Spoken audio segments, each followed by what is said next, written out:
Hi, I'm Brian Icenhower, and I am here with a few agents, and we're going to talk to you a little bit today about starting a real estate farm, how to get a real estate farm started. And all three of these guys are successful farmers of multiple neighborhoods where they've become the agent of choice in those neighborhoods. So I want to take some time about how long did it take each of you to get started in your farm from the time you started marketing to the neighborhood or contacting them in some way to when you started receiving interest back and getting business? Who wants to go first? It took me almost 1 year before I got my first listing from my farm area. I was a new agent at the time, really had little business to none, and started a farm area in the neighborhood that I lived in, and it took almost 1 year to get my first listing in there. So it's a patience game, isn't it? It was just making sure that I kept doing it on a regular basis. Being consistent. And I find that it is hard. A lot of people want to pick a neighborhood and they will want to start marketing to a neighborhood because they like the neighborhood, but they don't quite have any business yet to evidence them already succeeding in the neighborhood. It can make it a little tougher to actually get business. But you've sure succeeded since then. I think you've sold over 30 homes in that farm now since you got that first listing. Yep. But without a listing, I think the patient game up front is key. Now, you ladies, I think, both started with business already. You started with a listing in there. Yeah, I had a listing in my neighborhood, and that's when I started farming. And, you know, I sent flyers out for about every week for about 5 weeks and followed that up with a phone call as well.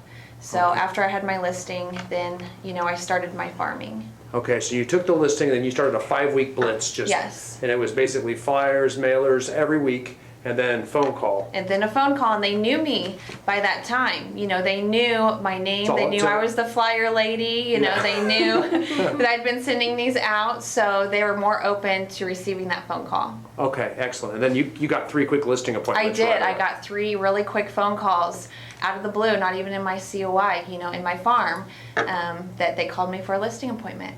That's amazing. And that's rapid. I mean, that's crazy rapid. Right. I think, Amber, you were probably more normal with your response from my experience. Talk about that. Yeah, I started probably 3 to 6 months ago. Actually, probably 4 to 6 months ago, between October and January. I can't pinpoint the exact date. But pretty much immediately, you know, I started sending at least one thing a month. And then from there, I've kind of branched out. So I did have a listing when I first started, and then made sure and send different marketing material for the listing, flyers, things like that, to show that we had that property listed. And then just started the monthly newsletters, sharing what was going on in the neighborhood, keeping them up to date on recent sales in the neighborhood. So, and then I think since the 4 to 6 months that I've been doing it, I've had, you know, between 6 and 8 listing appointments and sales in that neighborhood, just that one specific neighborhood. Right, and you all farm multiple neighborhoods. Yes. And it sounds like a lot of the marketing material you're all sending, at least one piece, talks about, usually has a comparative market analysis, a CMA, a market update, so they know what homes are for sale, what prices they're selling for, what's sold, what's under contract, things like that. So you're giving something of benefit that they want to know. They want to know what homes are selling for. Right. Ken, I know you started out with a little bit of a blitz too, didn't you? You started out saturating that market. I did an 8-week blitz, so I sent a new piece of material out every week for the first 8 weeks.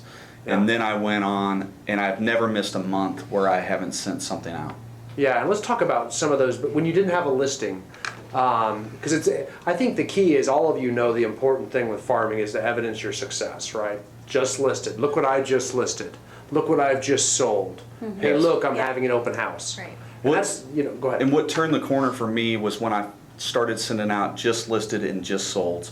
I didn't have any in my farm area yet, but I was getting listings and selling them outside of my farm area. But I went ahead and started advertising those in my farm area as if they were in my farm area. There you go. Yeah, we got to get outside of our own head sometimes. Like, how is that going to be received? Why is he sending us that?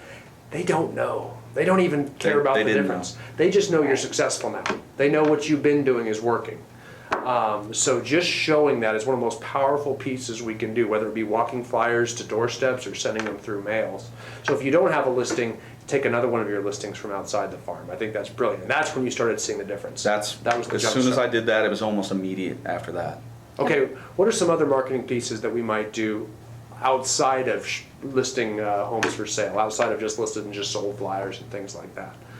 I know you sent out some personal bios, for example. I send out a personal brochure every year. It's the same one. It goes out to everybody. It just talks about myself, tells about my family, kind of what I did to get to where I'm at. Okay. And I also send out holiday cards, and I try to pick up some of the holidays that aren't so commercialized, like Groundhog's Day, April Fool's Day. The one I send out is say, I do not want to sell your house, and then inside it says April Fools. That's good. I like it. I like it. Yeah. Merry After Christmas is another one I like. And that one I like because you can hit one kind of at the end of the year in between Christmas and New Year's.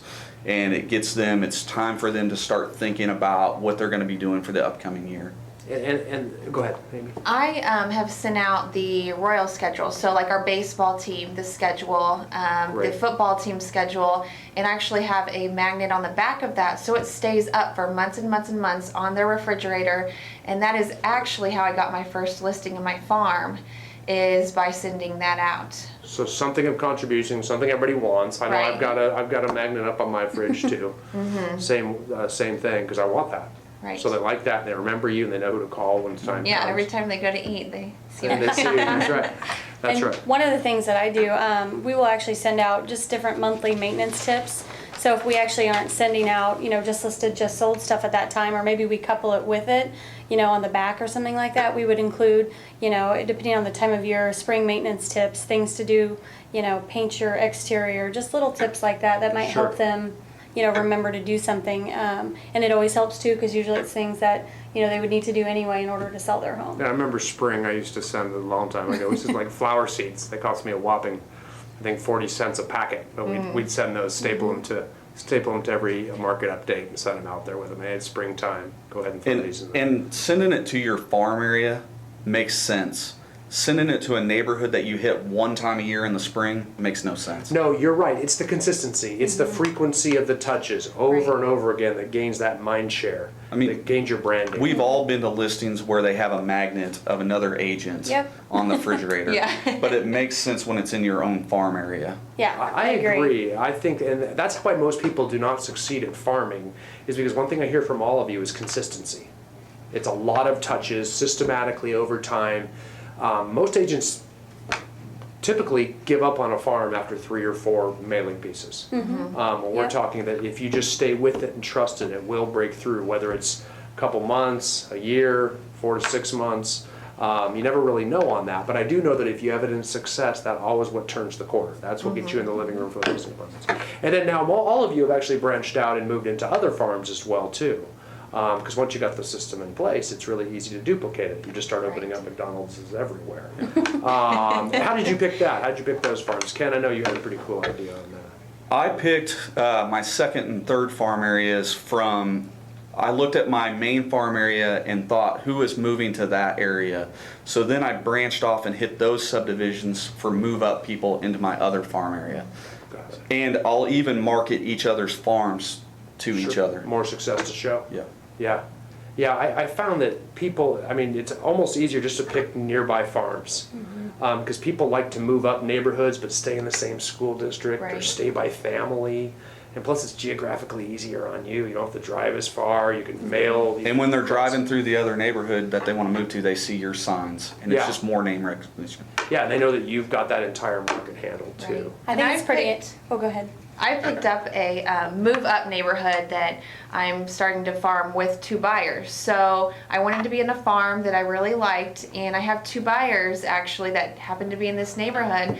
So I already have their permission to put my sign in the ground that says sold, and then start my system with farming. So Once they close, you move into that farm. once they close, then that's how I'm going to move in. Yeah. I think that's a great thing to do when you sell another agent's listing in your own farm too, Right. is get permission from your buyers to actually, once the other agent's sign down, is to put your sign up, so long as it's not active. You want to put that with a sold sticker on it, so you're not marketing a listing you don't have. Put a sold sticker just to let the neighborhood know that, hey, you got the buyer for this sale as well. Plus it gives your clients a little bit of closure that everybody knows, hey, this home did sell. You have a new neighbor.